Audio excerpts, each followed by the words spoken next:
his already growing legacy, but wielding the power they have into game and match victories is something that has eluded KT. No big smiles on their faces, but during the pregame, we did hear them having some fun in the practice tool.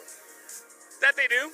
Snowflower, pretty loud guy. He made himself very obvious here in the studio. We'll see if he can do that here in the main games as we do get going.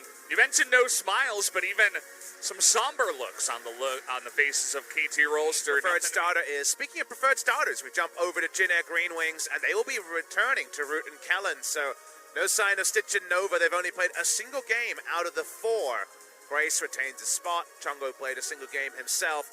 Maorang, to me, who we see here, maybe short in stature, but he has been their best player by far, I think, in the LCK so far. Xinjiao was fantastic the couple of times very risky, and we already know that Jax against Hail of Blades can be very strong, so Hail of Blades Xinjiao can't just burn you down with nothing more than a red smite, and we do see Lulu. It's going to be Lulu mid as a counter pick to LeBlanc. Last time I saw this in competitive was actually in the World's play-in matches. 4 years later, you can still put a lot of utility in a Lucian and have the Lucian hard carry you. Here we go, guys. Game number 1 will start now.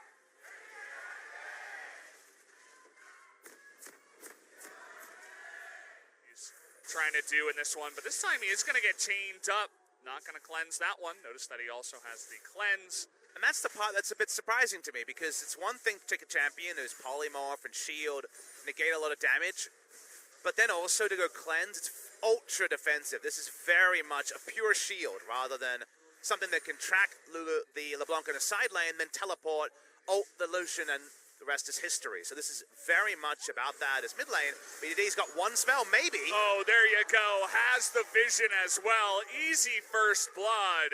Just able to flash on into him, and there you go. First blood. Coach is happy. Everybody on the side of Jin Air happy as well. Not quite hooting and BDD. So hard to land it, but now there's no whimsy. There's the flash into the stun, and here comes the 3-man gank. Grace in a ton of trouble. Is just going to be ulted down, and in fact, BDD picks up the kill, so nicely done, but is still able to sustain that damage. We'll have to wait and see, as now Maorang is going to be jumped upon here, but looking to fight back. Grace coming on in. The ultimate, he's going to ult himself, just trying to survive as BDD wanted to get on him, and now Maorang has to flash the second chains. Now we got Snowflower in a bit of trouble. 2-on-2. Has the gray health here. Zenit trying to just push them back, but taking an immense amount of damage from Root. Is also going to back off the play. Kellen being brought in as a second reinforcement to Maorang. Score totally seen on the ward is going to hop away, but they want to make sure that BDD does not have that mana sustain. But here we go, the rotation coming on in from the bottom side. Abyssal Voyage is available. Blue buff goes the way of Maorang. Here comes the TP from the bottom side. Abyssal Voyage on the top side as Zenit gets super low. In that fight, we got 2 going on at the same time. Stun onto BDD, but he gets away. Root also incredibly low. Also watch the top side here. Linderong gonna be put out of that ultimate, but Maorang jumping on in, gets a big ultimate onto 3. Jin Air now S5 trying to jump away, but there's the double stun. Out of score, able to get 2 of them picked away. And Linderong has to run away with his tail between his legs. And there's the fight to KT. They should have the Rift Herald as well. Took a long time for it to actually show through Valdez, but the thing there is Root just kind of pinched himself. That was an 80 carry teleporting into Jax LeBlanc in basically melee range. You need to be going for defensive teleport. The Lulu had to sell Amptome to finish the Rod of Ages at an early enough timing.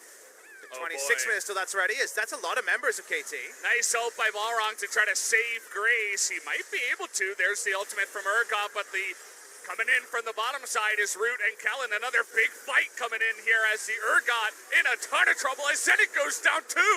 Linderong is going to be totally fine on the Aatrox. And here comes Jin Air. They want to fight back as Snowflower down to the gray health.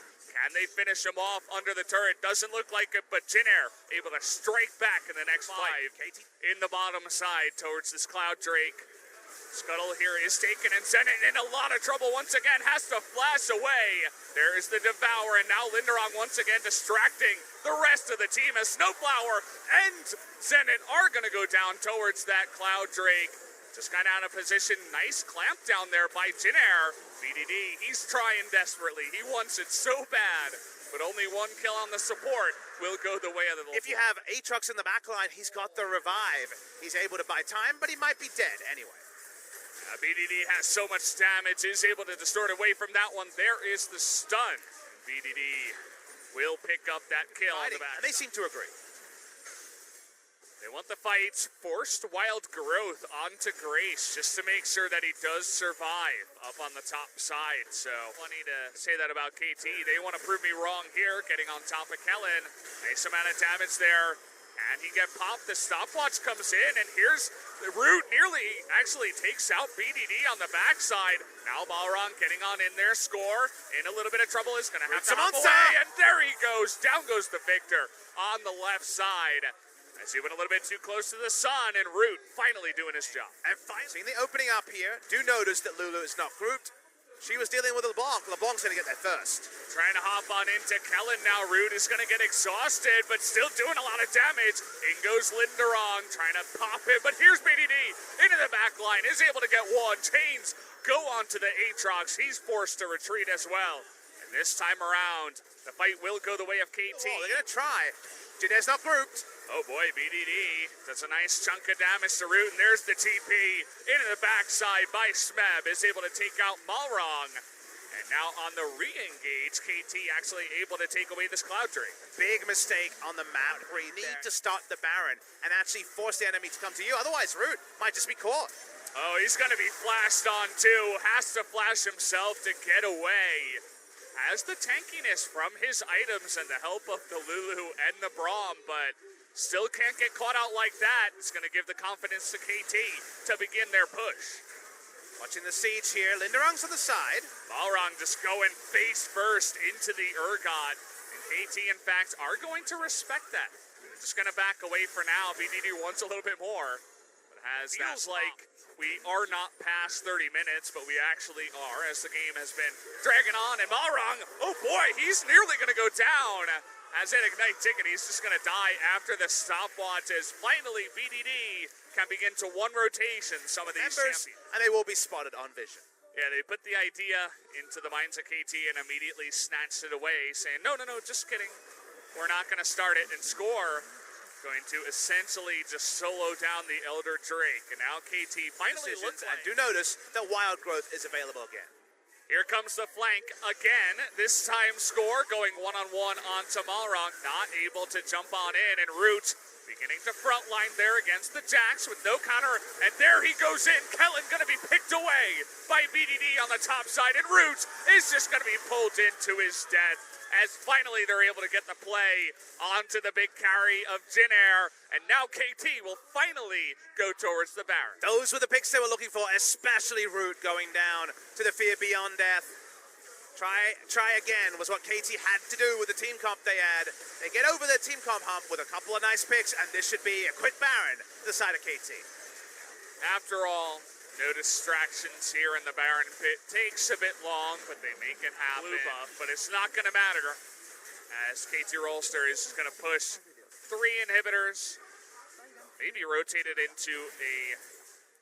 well, 2 inhibitors into a third one, perhaps. But in fact, Linderong pretty tanky himself with his own Guardian. The stacking buff is still there on patch 9.1. Oh boy. Kellen getting lasered down as now Zenit. He wants to be the frontliner as well. They're going to back off of that Elder. There's the 4-man stun from Score as he gets into the back line. And here is Smeb. It's going to be a total rout of a fight this time around. Double kill on the side of KT. Linderong has to be killed 3 times, as he is the Guardian Angel Aatrox, but they're not even going to bother. They're just going to push in and finally take game number 1. Finally, the game will end. 45 minutes it took. KT Rolster gave themselves a tricky one with a draft that made it hard for them to actually grow a lead. They just waited and waited, and Jinair, unfortunately, they return to their old game plan. They wait alongside KT. They couldn't afford to do that. And it doesn't matter how big Lucian was, KT Rolster will take game number 1. Took a little while, but eventually BDD and friends were able to take out the enemy team. It's kind of what it feels like on the side of KT Rolster. The LeBlanc pick definitely working for BDD.